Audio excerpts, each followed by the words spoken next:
Let me at the onset thank the panel for enlightening us on a relatively challenging subject. I would not say it is new, but relatively new in our environment, in the new warfare scenario that we see.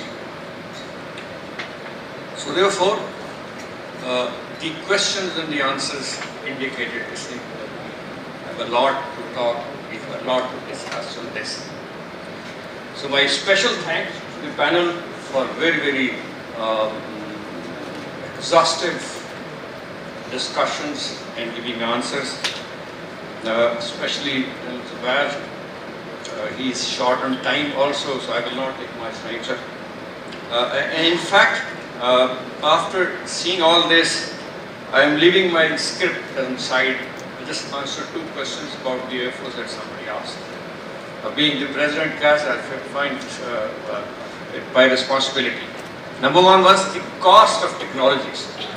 There was a difference of opinion, and let me bridge the gap. The gap is aerospace power, as Dr. Adil mentioned, is cost and technology intensive. Let there be no doubt the Air Forces operate with a lot of cost. How to reduce this cost is what I am saying. The models have to be adopted, which unfortunately we are doing all work in all three military domains in indigenization in public sector. So therefore the money has to go from the government exchequer. The model today is that we propose at CAS from the Pakistan Air Force, public-private partnership research, link the academia with the field. The Air Force has taken a number of steps in this direction. First, setting up Air University campus in Kamra where the industry is one step that will help you reduce the cost, because the private sector would participate in that. Second is setting up of NASTAB, National Aviation and Technology Park, where the private sector is going to invest.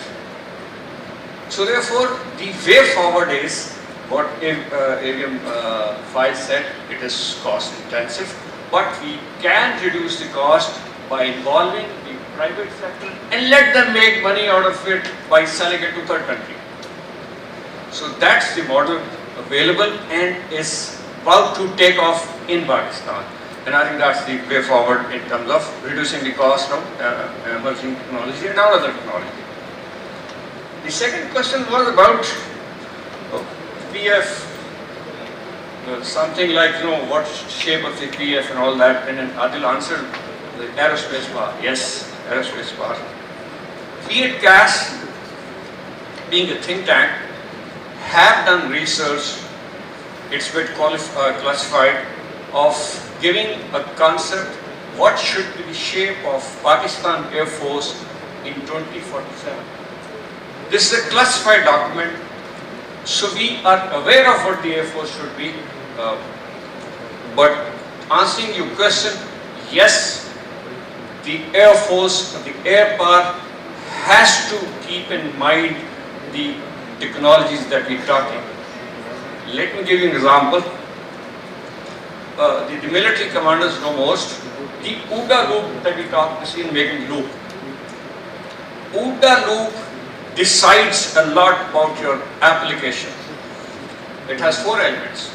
OODA. Observe, orientate, decide and act. To reduce the time of any action, you can surprise the enemy. Shrinking the OODA loop comes through artificial intelligence. And we have enough work going on in this field. The second is not denying the enemy. Shrinking the OODA loop is through space, the cyberspace. Just for information, I was reading one of the articles. This application is on, it has been applied in Ukraine. In one of the attacks, the Russians attacked the social sector of Ukraine. They through cyber attacks, they just denied the use of ATMs one day, the whole nation. and they disrupted the whole